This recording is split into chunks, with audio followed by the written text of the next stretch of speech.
حبيبك خير الخلق كلهم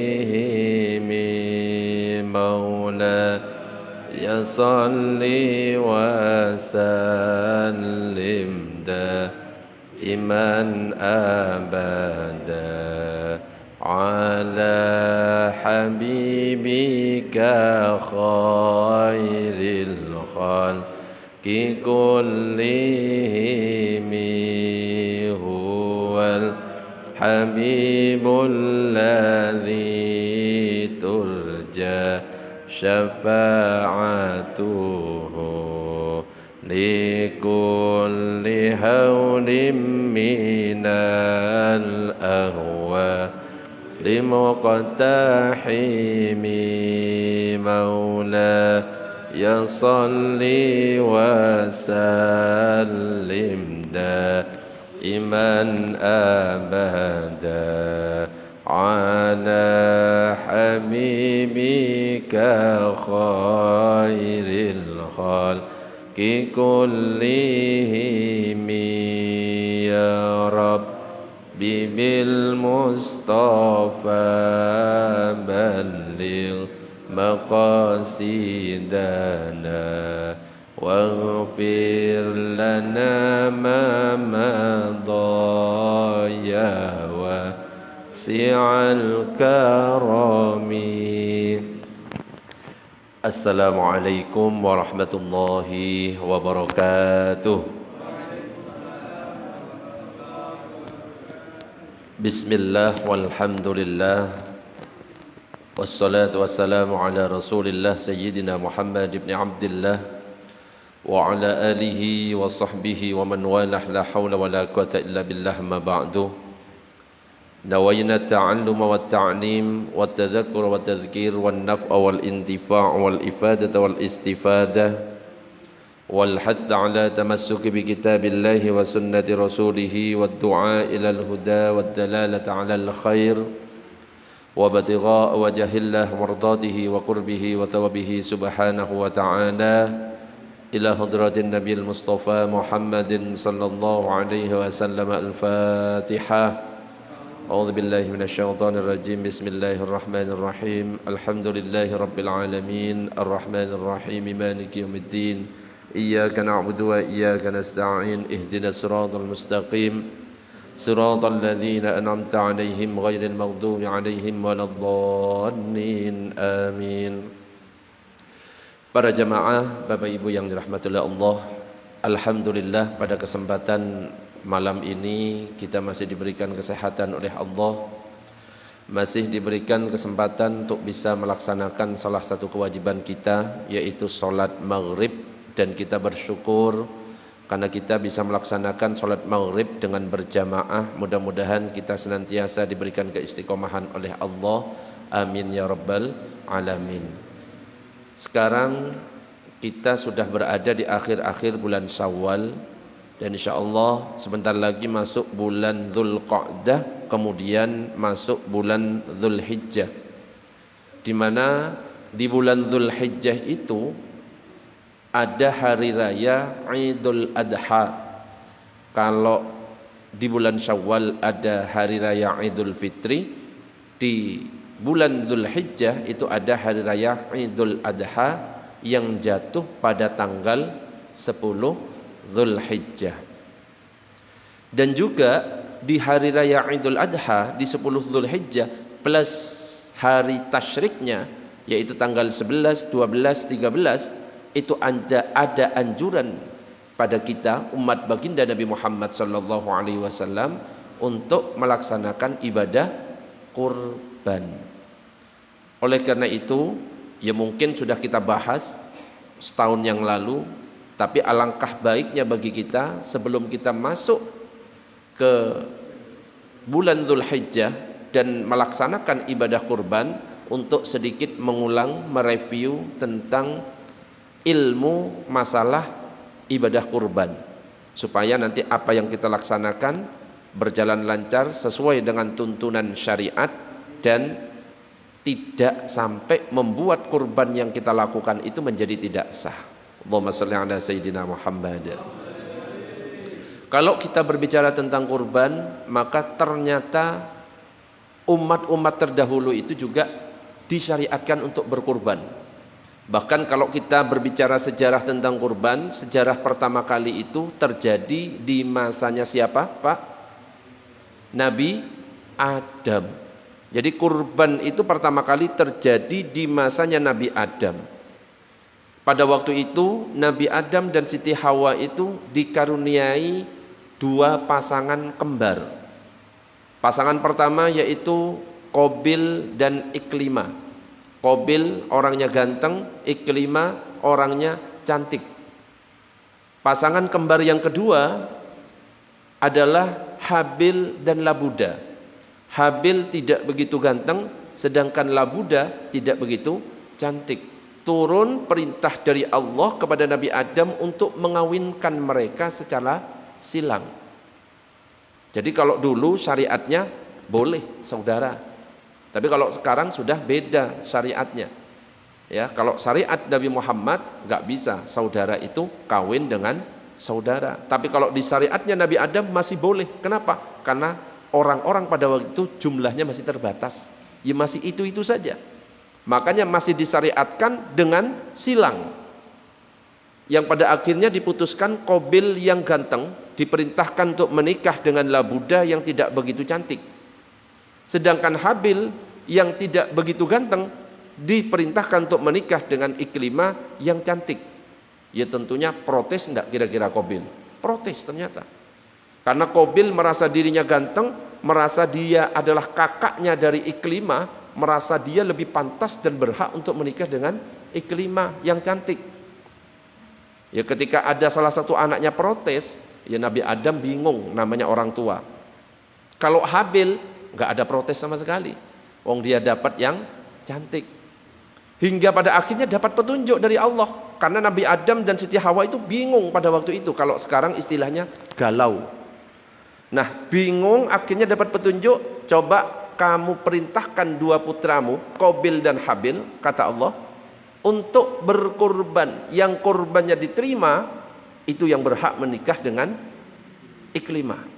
Maka keduanya berkurban sesuai dengan bidangnya masing-masing. Yang Qabil dia itu adalah petani, maka menyiapkan hasil pertaniannya, buah-buahan, tanaman, pohon, dedaunan, rumput. Tapi sayangnya yang disiapkan oleh Qabil itu hasil pertanian yang jelek. Buahnya ya busuk, rumputnya ya kering, dan lain sebagainya. Berbeda dengan Habil. Habil adalah seorang peternak, menyiapkan hasil ternaknya yang paling istimewa.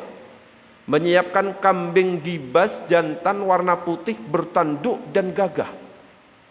Singkat cerita dipersembahkan kepada Allah dan yang diterima adalah kurbannya siapa? Kurbannya Habil. Dan kurbannya Habil itu yang kemudian diperintahkan oleh Allah kepada malaikat Jibril untuk menyimpan. Simpan itu, kata Allah. Sama malaikat Jibril disimpan kurban itu. Yang pada akhirnya nanti kurbannya Habil ini adalah yang menjadi gantinya Nabi Ismail. Dan ini disebutkan dalam tafsir Ibnu Katsir. Wa huwal kabsyul ladzi qarrabahu banu Adam fatuqbila minhu. Itu adalah domba yang dikurbankan Habil putra Adam. Jadi Nabi Ismail ketika mau disembelih itu diganti dengan kambing gibas jantan warna putih bertanduk. Itu ternyata kambing gibasnya siapa? Habil. Diambil, yang disimpan digantikan kepada Nabi Ismail. Di mana ceritanya juga beda kalau Nabi Ismail itu. Nabi Ibrahim ini sudah usia lanjut tapi belum punya anak. Dan Nabi Ibrahim ini punya kebiasaan sedekah besar-besaran. Punya unta ratusan langsung disembelih, sedekahkan fakir miskin. Punya sapi, kambing disembelih, sedekahkan fakir miskin. Sampai-sampai ada salah satu umatnya nanya, "Hai Ibrahim, apakah kamu tidak rugi melakukan seperti itu? Kok dikit-dikit sedekah, dikit-dikit sedekah?"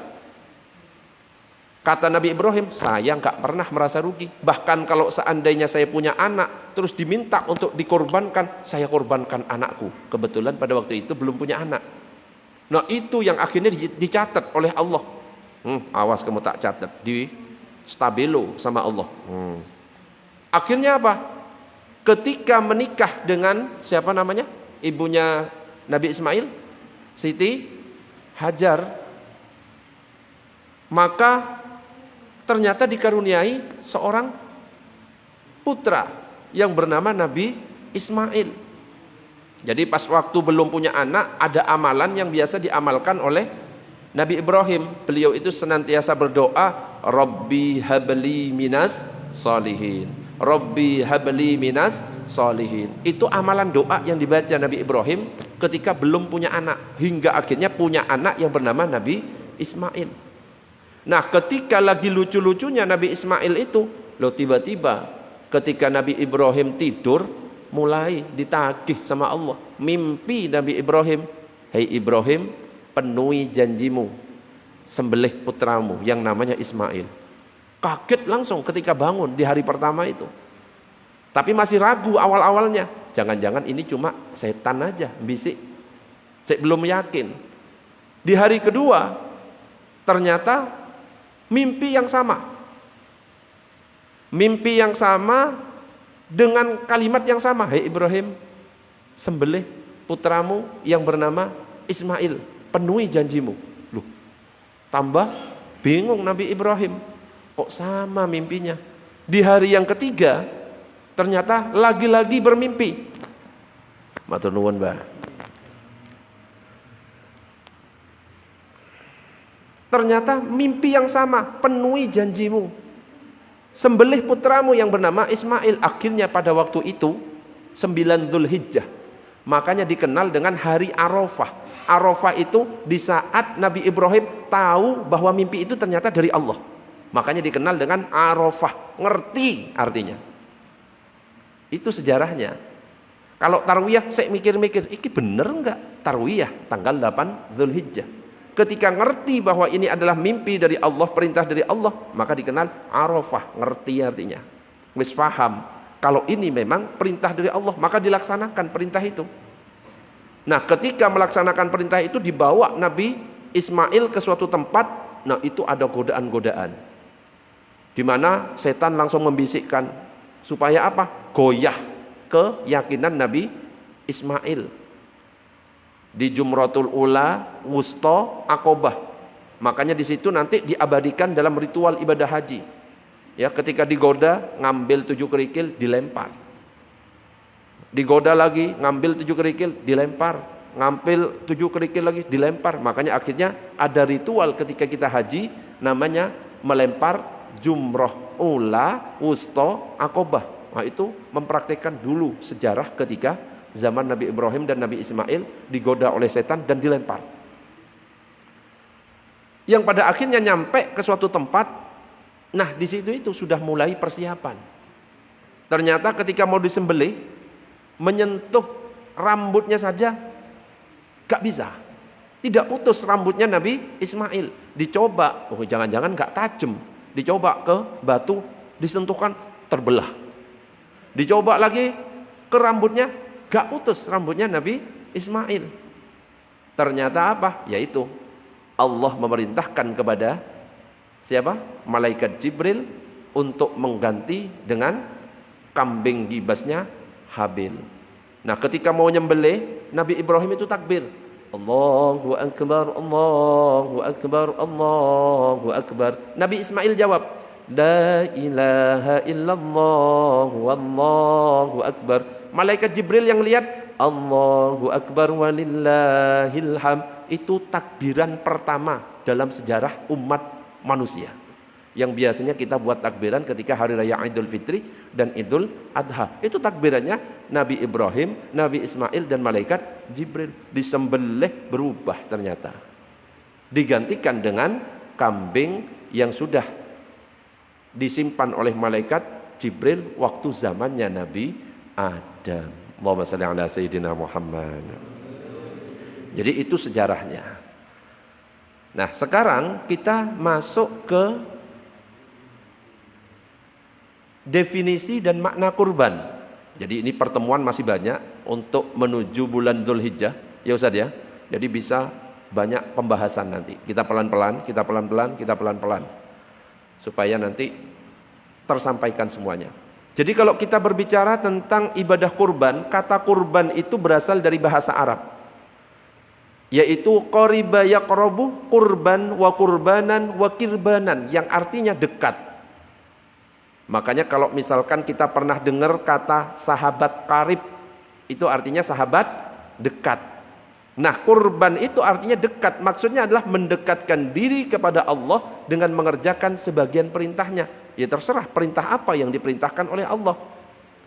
Sedangkan kalau secara istilah ilmu fikih, yang dimaksud dengan kurban itu adalah apa-apa yang disembelih dari binatang ternak yang digunakan untuk mendekatkan diri kepada Allah, yang dilakukan sejak hari raya Idul Adha tanggal 10 Zulhijjah sampai akhir hari tasyrik, yaitu 11, 12, 13 Zulhijjah. Itu definisi dari kurban. Makanya nanti harus sesuai ketentuan. Binatang ternaknya itu sudah ditentukan. Bisa berupa unta untuk berapa orang? 7 orang. Bisa berupa sapi untuk berapa orang? 7 orang. Bisa berupa kambing untuk 1 orang. Ya nggak bisa kita aneh-aneh terus ngambil yang lain. Ustadz, saya kurban kuda, boleh apa enggak? Nggak boleh. Ustadz, jerapah, nggak bisa. Okay? Ustadz, kurban perasaan, ya apalagi perasaan, itu tambah nggak boleh. Jadi harus sesuai dengan yang ditentukan. Nah, tentang keutamaan kurban, banyak sekali keutamaannya. Salah satunya dikatakan ma'amila adamiyun min amalin yauman nahri ahabba ilallahi min ihraqid dami. Tidak ada suatu amalan yang dikerjakan anak Adam atau manusia pada hari raya Idul Adha yang lebih dicintai oleh Allah dari menyembelih hewan. Karena dikatakan bahwa nanti hewan kurban yang kita kurbankan itu nanti akan datang hari kiamat. Bahkan dalam hadis yang lain dikatakan itu menjadi kendaraan. Kalau diartikan tekstual ya jadi kendaraan. Tapi kalau misalkan dimaknai, ya bisa pahalanya yang datang untuk membantu kita, menyelamatkan kita di hari kiamat nanti. Makanya usahakan bagi kita kalau memang mampu, ayo kita berkurban. Nah, tentang hukum kurban sekarang. Jadi hukum kurban dalam 4 mazhab. Yang pertama adalah dalam mazhab Syafi'i. Dikatakan wal udhiyatu sunnatun muakkadatun, hukumnya adalah sunnah muakkadah. Yang kedua adalah dalam mazhab Hanafi, al udhiyatu wajibatun ala kulli hurrin muslimin muqimin musirin fi yaumil adha an nafsihi wa an waladihi istighar, hukumnya wajib kalau menurut mazhab Hanafi. Kalau menurut mazhab Maliki dikatakan al udhiyatu sunnatun wajibatun, bahwa kurban itu hukumnya adalah sunnah yang kokoh. Kalau mazhab Hambali mengatakan wal udhiyatu sunnatun muakkadatun li muslimin, hukumnya adalah sunnah muakkadah bagi umat Islam. Jadi 3 mazhab, mazhab Syafi'i, Maliki, mazhab Hambali mengatakan sunnah muakkadah. 1 mazhab yaitu mazhab Hanafi mengatakan hukumnya wajib. Nah, kita mazhab Syafi'i, berarti hukumnya sunnah muakkadah. Nah, sunnah muakkadah dalam mazhab Syafi'i ada 2. Ada sunnah ain, ada sunnah kifayah. Kalau orang yang berkurban itu tidak punya keluarga, dia sendirian, masih jomblo, single, maka itu namanya sunnah ain karena dilakukan sendirian. Tapi kalau misalkan ada sebuah keluarga, ada suami, ada istri, ada anak misalkan. Terus suaminya berkurban, tetap aturannya kalau dalam mazhab Syafi'i 1 kambing itu hanya untuk 1 orang. Gak boleh langsung diatasnamakan ini kambing kurban ini atas nama keluarga fulan. Gak bisa, berarti langsung 4. Tidak bisa. Tetap hanya 1 kambing untuk 1 orang. Diatasnamakan si suami. Maka karena si suami ini punya keluarga, maka namanya sunnah kifayah. Tuntutan untuk berkorban dari istri dan anak-anaknya sudah gugur karena sudah dilakukan oleh suaminya. Tapi pahala kurban hanya didapat oleh suaminya. Tetapi kalau suaminya ketika berkorban dia itu menghadiahkan pahala untuk istri dan anak-anaknya, maka anak dan istrinya mendapatkan hadiah kurban. Dan ini yang dicontohkan oleh Rasulullah. Ini kurbanku dan keluargaku dan untuk umatku. Faham? Itu ada hadis Nabi. Ini kurbanku dan untuk keluargaku dan untuk umatku. Yang berkurban jelas siapa? Nabi. Tetapi untuk keluargaku bukan berarti keluarganya berkorban semuanya. Untuk umatku bukan berarti bahwa umatnya sudah berkorban. Karena kita umatnya terus merasa saya sudah pernah kok kurban, dikurbankan Nabi. Enggak. Itu yang dimaksud oleh para ulama, hadiah pahalanya dibagikan kepada umatnya. Jadi Nabi berkorban atas dirinya, hadiah pahalanya dihadiahkan kepada keluarganya, hadiah pahalanya juga dihadiahkan kepada umatnya. Makanya kalau kita mau berkorban, boleh tulis saja namanya. Misalnya Furqon, tulis satu kambing untuk satu nama. Tapi si Furqon ini ketika penyembelihan langsung niatkan dalam hatinya, saya hadiahkan pahala kurban ini untuk istri saya, untuk anak-anak saya, dapat semuanya. Bisa difahami sampai di sini? Termasuk kalau misalkan patungan sapi. Sapi kan ada 7, tetap nulisnya tetap 1. Tapi ketika sudah disembelih sapinya itu, maka langsung niatkan hadiah kurban sapi saya ini, pahalanya juga saya hadiahkan untuk keluarga saya. Dapat semuanya, pahala. Itu kalau dalam mazhab kita, mazhab Syafi'i. Allahumma salli ala sayyidina Muhammad. Oke, sampai di sini. Sebelum dilanjutkan ke tema berikutnya, ada pertanyaan? Monggo kalau ada pertanyaan. Oke, monggo silakan. Waalaikumsalam warahmatullahi wabarakatuh.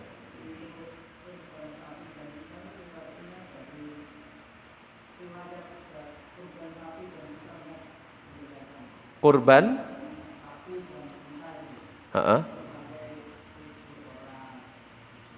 Oh, iya ya. Riwayatnya dari mana gitu ya? Padahal di contohnya Nabi Ibrahim kambing gitu ya. Kok enggak kambing aja? Gitu ya. Kambing gitu ya. Kurang mantap begitu ya. Makanya enggak kurban-kurban akhirnya ya. Ya. Oke, sekaligus saya jelaskan biar jelas semuanya. Jadi masuk ke hitungan kurban. Dalam kitab Fathul Qorib itu dijelaskan. Wa tujzi'ul badanah an sab'atin, 1 ekor unta itu untuk 7 orang. Wa tujzi'ul baqarah an sab'atin, 1 ekor sapi untuk 7 orang.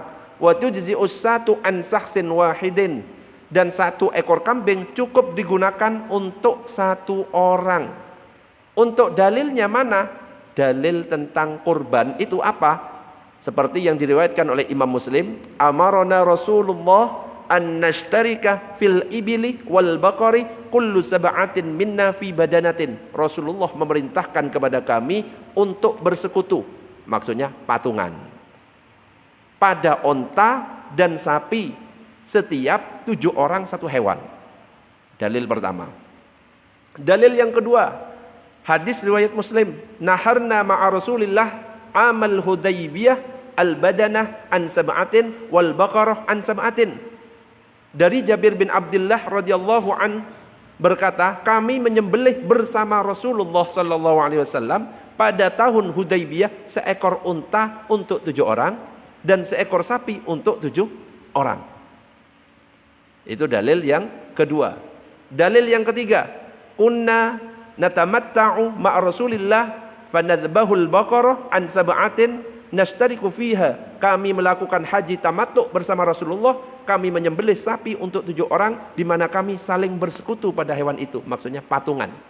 Ini untuk si fulan, si fulan, si fulan, si fulan. Itu dalil tentang apa? Sapi dan onta.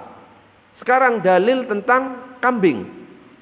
Dalam hadis riwayat Muslim masih dikatakan, anna nabiyya sallallahu alaihi wasallam dzabaha kabshan, dari Aisyah radhiyallahu anha bahwa Nabi itu menyembelih seekor kibas.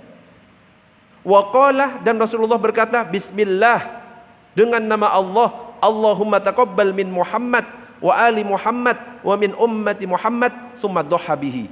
Kemudian Nabi itu mengucapkan bismillah, ya Allah terimalah ini dari Muhammad, keluarga Muhammad dan umat Muhammad. Tentu kambing ini atas nama siapa? Nabi Muhammad. Misalkan ini kan diperuntukkan untuk keluarganya, diperuntukkan juga untuk kita. Betul? Sekarang saya tanya, sudah kurban apa enggak? Belum. Karena memang ini dikhususkan namanya untuk Nabi Muhammad, cuma pahalanya dihadiahkan untuk keluarganya, dihadiahkan untuk kita semuanya.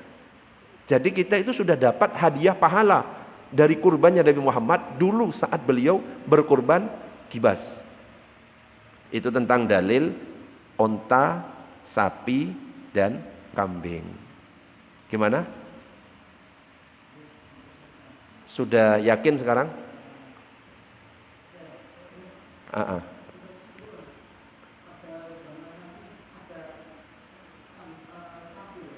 Apakah di zaman Nabi ada sapi? Ya ada. Kan dikatakan tadi. Ada. Ya kita kan gak hidup di zaman Nabi, jadi gak bisa melihat langsung, cukup melihat hadisnya. Hadisnya apa? Yang tadi saya sampaikan dari Jabir bin Abdullah, kami menyembelih bersama Rasulullah. Naharna ma'a Rasulillah. Kami menyembelih bersama Rasulullah. Berarti di zaman Nabi, betul. Amal Hudzaibiyah al-badanah, yaitu di tahun Hudzaibiyah seekor unta. An sab'atin 7. Wal baqarah an sab'atin, dan juga seekor sapi untuk 7. Berarti ada enggak? Enggak perlu kita kembali pakai mesin waktu ngelihat di zaman itu. Yang penting ada hadisnya menceritakan antara sapi dan unta, oh berarti ada, selesai. Bisa dipahami? Ya.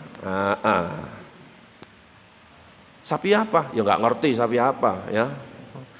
Unta apa? Ya enggak ngerti juga. Pokoknya unta dan sapi. Makanya para ulama akhirnya memberikan kesimpulan di awal yang saya baca itu.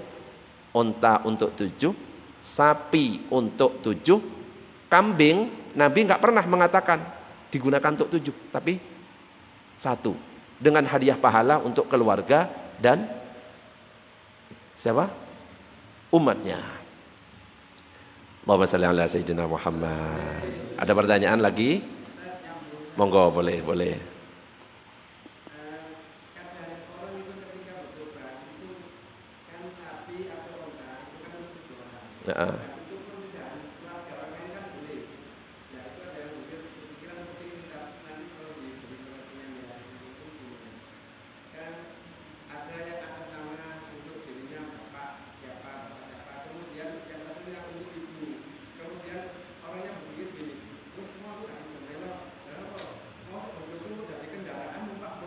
Boncengan bareng loh. Ya, karena yang berpemahaman seperti itu dia mengartikan tekstual, korban nanti akan datang, akan menjadi kendaraan, nanti dikira boncengan bertujuh, ya. Suaminya orang, terus istrinya di tengah, suaminya, ya lah kacau kalau gitu itu.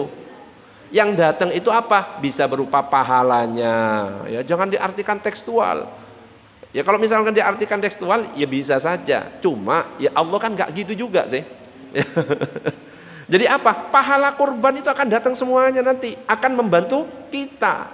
Karena itu amal kita yang paling dicintai oleh Allah ketika tanggal 10 Zulhijjah. Jadi pahalanya datang, entah nanti berupa apa, caranya seperti apa, Allah akan memberikan kendaraan berupa apa, nanti Allah yang memikirkan. Kita nggak usah mikir dan nggak usah pakai logika kita. Oke? Kasih tahu orang itu ya. Hadir nggak orangnya? Wah nggak hadir lah, percuma. Dikira apa boncengan ngono. Apalagi setiap orang yang 7 menghadiahkan pahala untuk keluarganya. Coba lah tambah wakeh. Ya apa itu caranya? Bisa-bisa bonceng 7 kali 5, 35 orang lah, nggak muat lah. Kalau pakai logika nggak bisa.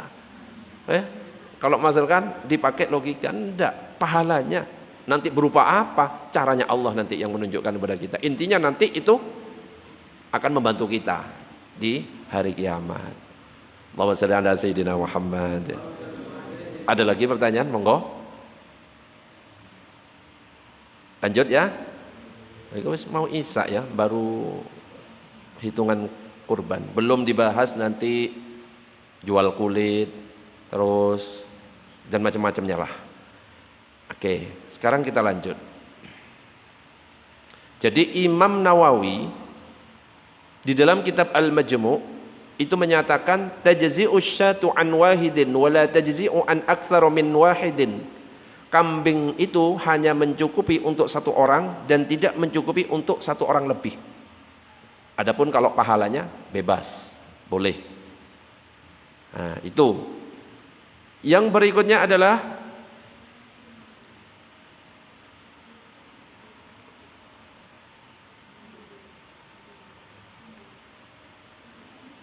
bagaimana kalau misalkan ada tiba-tiba jamaah yang bawa kambing terus bilang ini atas nama keluarga fulan. Loh, harus namanya satu. Lendak pokoknya kasih nama keluarga fulan. Gimana kira-kira? Loh, namanya orang kan kadang-kadang ya gak bisa diatur. Apalagi kalau dia ikut kajian di YouTube, betul? Karena kalau kajian di YouTube bisa satu kambing langsung atas nama keluarga, betul apa enggak? Ya betul. Lah tiba-tiba dia datang ke Masjid Baitul Mukmin, terus ini atas nama keluarga fulan. Gimana kira-kira? Takmir gimana? Diterima atau disembelih atau dieyel? Loh, kurban kambing itu untuk satu orang, enggak jadi kurban kalau dieyel. Nggih. Kita itu enggak usah terlalu kaku. Ya, harus ya wis lah nerima. Kita husnudzon, oh mungkin dia pakai pendapat mazhab yang lain. Karena memang ada yang mengatakan bahwa satu kambing bisa untuk nama satu keluarga. Tapi itu adalah pendapatnya Imam Malik, ya. Jadi pendapat dari mazhab Maliki mengatakan berkurban satu ekor kambing atas nama satu keluarga itu diperbolehkan dengan syarat satu, dia tinggal bersama. Dua, memiliki hubungan kekerabatan. Tiga, memiliki satu keluarga serta pemberi nafkah yang sama. Baru itu boleh. Jadi kalau tiba-tiba ada jamaah bawa kambing terus atas nama keluarga, terima aja. Tulis aja, sakarepmu ya, keluarga fulan. Masalah diterima urusan nanti, yang penting sembelih. Bisa dipahami? Jadi jangan terlalu kaku. Tapi kalau kita yang mengamalkan, ya sudah amalkan sesuai dengan aturan dalam mazhab Syafi'i, satu kambing untuk satu orang. Adapun nanti untuk keluarga kita, saya hadiahkan pahalanya untuk istri, untuk anak, untuk kakek, untuk nenek, untuk tetangga saya, untuk warga negara Indonesia. Oke, korbannya satu untuk warga Indonesia. Itu baru boleh. Allahumma shalli ala sayyidina Muhammad. Terakhir, pertanyaannya, lebih afdol mana kurban kambing dengan sapi kolektif? Kurban satu kambing dengan sapi patungan. Paham maksudnya? Kalau sapi itu kan 7 orang. Kalau misalkan diganti kambing kan 7 kambing. Pertanyaannya, lebih afdol mana kurban kambing dengan sapi kolektif atau patungan? Ayo. Nanti tak jawab ini enggak ono sing korban tiba-tiba ini. Jadi ternyata tak jawab. Jadi disebutkan oleh Syekh Ibnu Hajar Al-Haytami dalam kitab Al-Minhajul Qawim, wa afdaluha badanatun summa baqaratun summa dha'inatun summa anzun summa syirkun min badanatin summa min baqaratin li'anna kullan mimma dzukira atyabu mimma ba'dahu ay min sya'nihi dzalik. Kurban yang paling utama urutannya adalah satu orang kurban satu onta. Ya jelas. Urutan yang kedua, satu orang kurban satu sapi. Jelas urutan kedua. Urutan yang ketiga, satu orang kurban domba. Urutan yang keempat, satu orang kurban kambing kacang. Urutan kelima, satu orang kurban unta patungan. Urutan keenam, satu orang kurban sapi patungan. Ternyata lebih afdol mana? Sapi. Akhirnya ini yang ngaji, wah yes, gak patungan sapi, ojo ya. Ini kalau kita lihat dalam kitab, ternyata urutannya adalah lebih tinggi sapi. Kenapa? Dilihat dari semakin banyak mengalirkan darah. Karena namanya kurban itu adalah mengalirkan darah. Kalau sapi mengalirkan darahnya berapa kali? Berapa? Nyembelihnya berapa kali? Sapi. Ya sekali, jelas. Tapi kalau kambing kan 7. Nyembelihnya berapa? 1, 2, 3, 4, 5, 6, 7. Karena kurban itu yang mengalirkan darah itu. Makanya akhirnya ulama mengatakan bahwa urutan keafdolannya adalah unta, sapi, kambing domba, kambing kacang, kurban unta kolektif, kemudian yang terakhir kurban sapi kolektif. Tolak ukurnya adalah dititik beratkan kepada sisi kuantitas daging. Katanya para ulama, dagingnya lebih banyak kambing yang 7. Meskipun kalau misalkan diukur dengan sapi lemosin, ya bisa saja lebih banyak. Tapi itu tidak terpengaruh. Tetap yang afdol adalah kambing daripada sapi patungan. Wah, ini bisa-bisa gembosi masjid ini. Cancel ya kayak. Loh kok?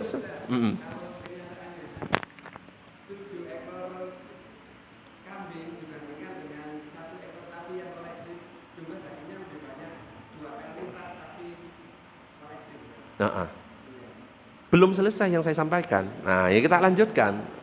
Nafas saya tadi kok, capek maksudnya. Itu pertimbangan pertama, ya. Mengalirkan darah baru pertimbangan pertama. Pertimbangan yang kedua, ini kan saya nyampaikan apa kata ulama, jangan apa kata kita. Nah, kalau apa kata kita, logika kita kadang-kadang nggak nyampe. Pertimbangan yang kedua mengacu kepada sisi kualitas daging. Oleh sebab itu domba lebih utama daripada kambing kacang. Yang kedua. Pertimbangan yang tidak kalah penting adalah kurban yang dilakukan secara pribadi. Nah, ini lebih baik daripada secara patungan atau kolektif. Bahkan aspek ini yang paling dititikberatkan adalah dari dua aspek, kuantitas dan kualitas. Jadi melakukan pribadi, karena memang kurban itu sebenarnya kurban untuk diri sendiri. Oleh sebab itu, ini kesimpulan dari ulama, berkurban dengan 1 ekor kambing secara pribadi itu lebih baik daripada kurban unta atau sapi secara kolektif, meskipun secara kuantitas dagingnya masih di bawah unta dan sapi. Loh, wis dijawab. Ya. Wis gak usah ngaji ayo, nanti malah gak ono sing korban sapi iki. Harusnya gak usah disampaikan. Tapi kan banyak gak ngaji kan ya. Paling yang korban kambing cuma ini aja ya. Itu pun kalau kambing. Oh iya. Lah iki masalahnya kitab iki loh. Tak baca, ya gitu jawabannya. Ya sudah tak baca apa adanya. Loh kalau saya nyembunyikan karena membela takmir, sing utama adalah sapi. Loh iya, saya enggak dikirimi sapi kok. Allahumma shalli ala sayyidina Muhammad. Wes, kok belum adzan ya? Oh, 1 menit ya wes. Ya wes. Terakhir, paling akhir. Kok ternyata sekarang ada orang pengen kurban unta tidak mampu. Ada orang pengen kurban sapi, ya nggak mampu. Ada orang pengen kurban kambing juga nggak mampu. Maka salah satu solusinya adalah pakai pendapatnya Ibnu Abbas. Di mana Ibnu Abbas itu mengatakan, "Ani bin Abbasin annahu yakfi fil udhiyati iraqatud dami walau min dajajatin wa auzin kama qalahul Maidani." Dalam kitab Bughyatul Mustarsyidin. Jadi Ibnu Abbas mengatakan sesungguhnya dalam berkorban cukup dengan mengalirkan darah meskipun dari ayam jago atau angsa. Jadi boleh bagi yang tidak mampu, fakir atau miskin, pas hari raya Idul Adha atau hari tasyrik, kurbannya dengan angsa ataupun ayam jago. Tapi jangan di masjid.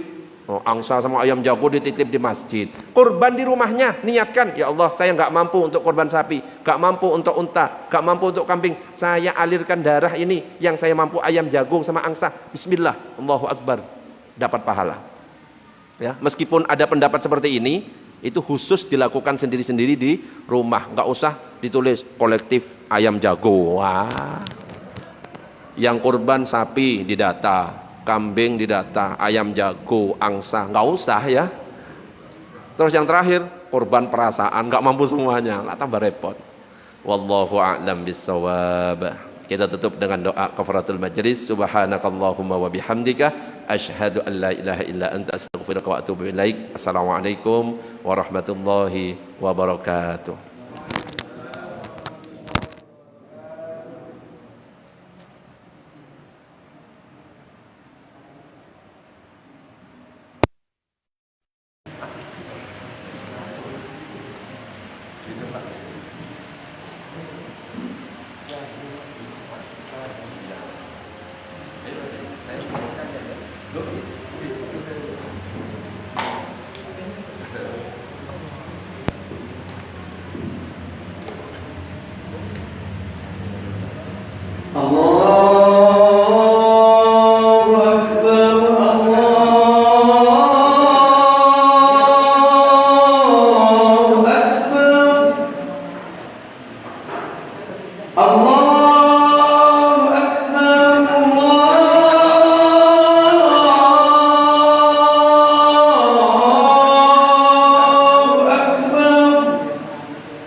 حي على